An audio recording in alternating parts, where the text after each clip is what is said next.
Halo Sivitas Akademika, selamat datang di Ruang Bincang yang akan menghadirkan inspirasi, tips, dan wawasan untuk menemani perjalanan kalian belajar dan berkarya di dunia perkuliahan.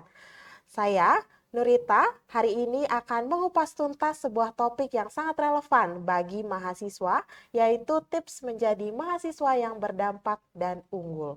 Nah, sebagai mahasiswa kita tidak hanya harus ber-IPK tinggi, tetapi juga harus mampu menjadi mahasiswa yang dapat menjadi manfaat nyata bagi masyarakat, lingkungan, dan dunia sekitar. Kali ini saya tidak sendiri, saya ditemani oleh seorang narasumber yang sudah banyak membimbing dan menginspirasi mahasiswa, Bapak Dr. Putu Aditya Antara. Halo Bapak, Halo. bagaimana kabarnya hari ini? Baik, sehat luar biasa. Iya Bapak. Eh, nah, Pak Adit, sebelum Hmm. kita masuk ke tipsnya, Hmm. saya ingin tahu nih, kan kita di Fakultas Ilmu Pendidikan merupakan fakultas yang sangat berprestasi di Iya, Universitas betul. Pendidikan Ganesha. Nah, saya ingin tahu apa sih makna dari mahasiswa unggul menurut Pak Adit? Iya. Terima kasih. Mahasiswa unggul menurut saya, mahasiswa yang memiliki keseimbangan antara hard skill dan soft skill. Nah, kalau dia hanya pintar saja, seperti kata Nurita, hanya memiliki IPK yang tinggi, sampai 4 IPK-nya, tapi soft skill-nya yang nggak bagus, karakternya yang belum terbenahi, nah ini belum mahasiswa unggul namanya. Dan kalau memproyeksikan mahasiswa itu di kemudian hari setelah tamat, mereka akan mudah berada di lapangan kerja jika memiliki keseimbangan dan terlatih menyeimbangkan antara hard skill dan soft skill. Nah, gitu, Nus. Seperti itu. Jadi unggul itu adalah kombinasi dari Iya, keduanya, Pak ya. Jadi kompetisi akademik, soft iya, skill, dan juga iya, karakter. betul, betul, betul. Baik, Bapak. Jadi selain eh, mahasiswa unggul tadi, kita akan langsung masuk nih ke tips dan triknya, Bapak. Nah, Iya. bagaimana sih menurut Bapak tips dan trik menjadi mahasiswa unggul dan berdampak? Apalagi sekarang ini kan programnya dari Betul, Kemendikti ya. itu adalah kampus berdampak. Bagaimana tanggapan Pak Adi? Iya. Eh, Tentang kebijakan pemerintah kampus berdampak, ya, mahasiswa pun harus berdampak, gitu. Mahasiswa berdampak, ada beberapa tips untuk mahasiswa itu menjadi unggul dan berdampak. Satu, mahasiswa harus bisa mengabdikan diri ke masyarakat. Ya. Dua, mahasiswa harus memperdalam ilmunya dan mengembangkan riset, penelitian, dan melakukan pengembangan-pengembangan diri, ya, sehingga dia bisa menjadi lebih matang. Yang ketiga, mahasiswa harus mengembangkan sebuah konsep perekonomian, belajar berwirausaha, gitu ya. Dan yang keempat, mahasiswa harus bisa melestarikan lingkungannya, harus bisa menjaga keharmonian seluruh lingkungan yang ada di sekitar mahasiswa itu. Sehingga inilah yang menjadi 4 tips untuk mahasiswa Indonesia pada saat ini agar bisa berdampak. Ini konsep yang luar biasa yang sudah digariskan oleh Kementerian Pendidikan kita.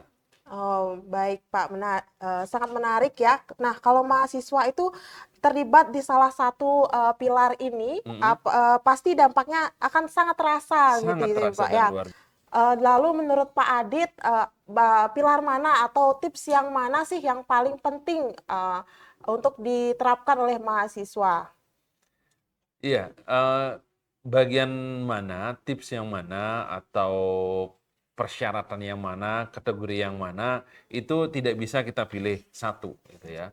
Karena ini semua adalah sebuah eclectic compromise, gitu. Artinya sebuah kesatuan yang tidak bisa dipisahkan dia, gitu. Dimana misalnya kalau mahasiswa secara umum dia mengenal, eh, kalau di SMA, SMK, dia mengenal materi pelajaran. Materi pelajaran ini dalam konteks mahasiswa berdampak itu, dia termasuk dalam mengembangkan keilmuannya dan melakukan riset. Nah, tadi sudah saya katakan, salah satu tip atau kriteria mahasiswa berdampak itu adalah memiliki keunggulan, kemampuan pengembangan diri dan keilmuannya, sekaligus melakukan penelitian-penelitian. Namun di sisi lain, mahasiswa harusnya juga mengembangkan diri agar penelitian, pengembangan keilmuannya bisa berdampak ke masyarakat. Dia bisa mengabdikan ilmunya, dia bisa mengembang. Kalau misalkan dalam mata kuliah dia mengembangkan sebuah produk, ini bisa diabdikan ke masyarakat, bisa memberikan edukasi ke masyarakat. Nah, ini yang penting dan itu menjadi bagian terintegrasi. Lalu di sisi lain, mahasiswa juga harus bisa menjaga lingkungan. Ketika dia membuat sebuah produk dari hasil perkuliahan mereka dan hasil risetnya, dia menjaga lingkungannya agar tidak rusak. Misalkan salah satunya menghindari penggunaan plastik yang pencemaran lingkungan. Nah, itu salah satu hal yang mereka harus lakukan. Dan satu hal lagi, dunia ini, salah satu Indonesia membutuhkan wirausaha muda yang sangat banyak. Indonesia masih sangat kekurangan wirausaha muda, gitu ya. Wirausaha baru itu sangat kekurangan Indonesia. Maka dari itu pemerintah menggariskan mahasiswa itu selain belajar, selain mengembangkan diri, selain bisa berkontribusi kepada masyarakat, selain menjaga lingkungan, dia harus mengembangkan diri menjadi seorang wirausaha, gitu.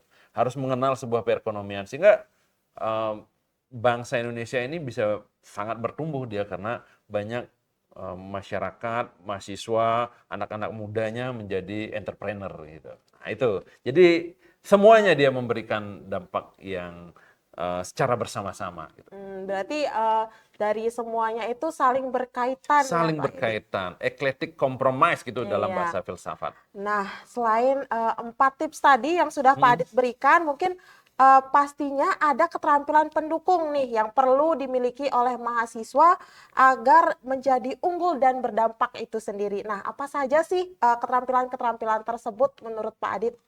Ya, ini pertanyaan yang bagus ya. Selain mahasiswa berdampak, salah satu hal yang paling penting dipahami oleh mahasiswa adalah dia tidak hanya menjadi mahasiswa yang fokus ke keilmuannya saja, ke materi pelajarannya saja, ke materi kuliahnya saja, atau ke penelitiannya saja gitu. Tidak hanya ke situ ya. Seperti yang saya sampaikan di awal, mahasiswa itu agar bisa menjadi unggul sekaligus berdampak, dia harus menyeimbangkan antara hard skill dan soft skill. Nah, hard skill seperti biasa kita ketahui, menguasai mata kuliah yang dia dapatkan di kelas, di program studinya, menguasai kemampuan riset gitu ya. Bisa mengabdikan diri ke masyarakat. Namun di sisi lain, dia harus mengembangkan, seorang mahasiswa ini harus mengembangkan apa yang disebut dengan soft skill. Skill yang halus. Kalau bahasa lainnya, itu namanya karakter. Karakter yang harus dia miliki sehingga nanti kalau sudah tamat jadi mahasiswa, dia siap kerja. Apa saja karakter atau nilai-nilai dalam soft skill itu? Ada banyak itu. Seperti misalkan ada kemampuan berkomunikasi ya. Seorang mahasiswa itu harus memiliki kemampuan berkomunikasi yang baik. Memiliki kemampuan memanajemen waktu gitu.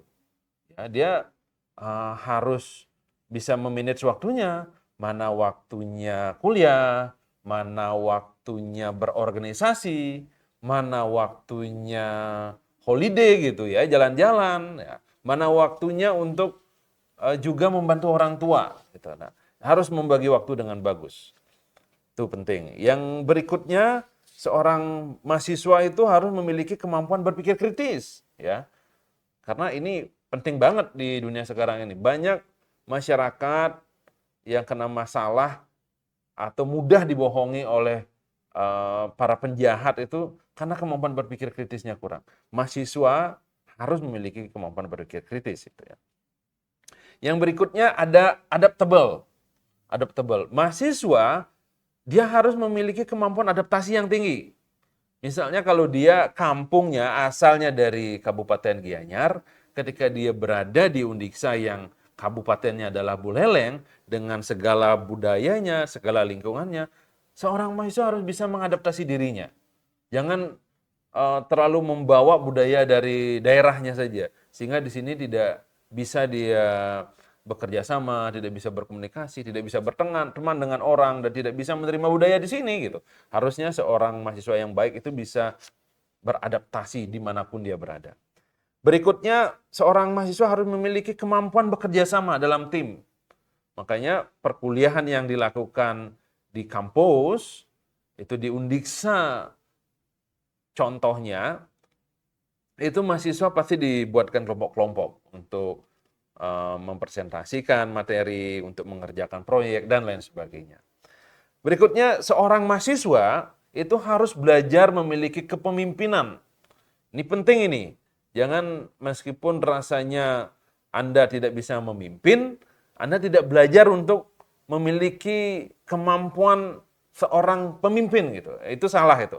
Harusnya siapapun itu harus memiliki dan belajar memahami bagaimana memiliki nilai-nilai kepemimpinan, ya. Lalu yang ketujuh itu mahasiswa harus memiliki kemampuan public speaking yang bagus. Harus bisa ngomong. Jadi besok lusa kalau adik-adik mahasiswa baru misalkan, jangan terkejut kalau baru mulai kuliah itu sudah diminta oleh dosennya presentasi di depan kelas itu. Ini adalah sebuah misi yang dibawa oleh dosen itu agar mahasiswa terbiasa memiliki public speaking yang baik, kemampuan berkomunikasi yang bagus. Yang berikutnya, mahasiswa harus kreatif, ya. Kembangkan kemampuan berpikir divergen itu sehingga berpikirnya tidak sempit. Kemampuan berpikir divergen ini akan membuat orang memiliki kreativitas yang tinggi. Sekarang ini dunia kreatif. Dunia ini membutuhkan orang-orang kreatif. Kalau kita kaku, terlalu terfokus pada satu tempat, tidak jalan, ini tidak berkembang. Ini harus kreatif, ya. Nah, yang kesembilan itu harus memiliki etika dan integritas. Ini mutlak ini, ya. Orang yang tidak beretika dan orang yang tidak berintegritas pasti nggak bakalan bisa sukses. Orang yang tidak bisa menghargai orang yang lebih tua, yang tidak bisa menghargai orang yang lebih senior, yang lebih berpengalaman di bidang itu, dan merasa dirinya hebat, itu akan tidak mendapatkan kesuksesan dengan maksimal dia, ya. Berikutnya yang ke-10, nah ini teorinya Goleman ini, Daniel Goleman itu bahwa seseorang itu harus memiliki kecerdasan emosional yang baik. Harus memiliki empati gitu ya. Kalau mahasiswa tidak memiliki kecerdasan emosi yang baik, wah berbenturan ini, berbenturan dengan teman, berbenturan dengan orang tua, bahkan dengan dosennya. Gitu. Karena merasa tidak cocok persepsinya dengan dosen, emosi dia, marah dia. Nah ini yang nggak bagus. Harus terbiasa mengendalikan emosi sehingga memiliki kecerdasan emosional yang bagus. Ya. Yang ke-11, seorang mahasiswa mutlak membutuhkan kemampuan networking. Ya. Dunia ini tidak sempit, dunia ini sangat luas.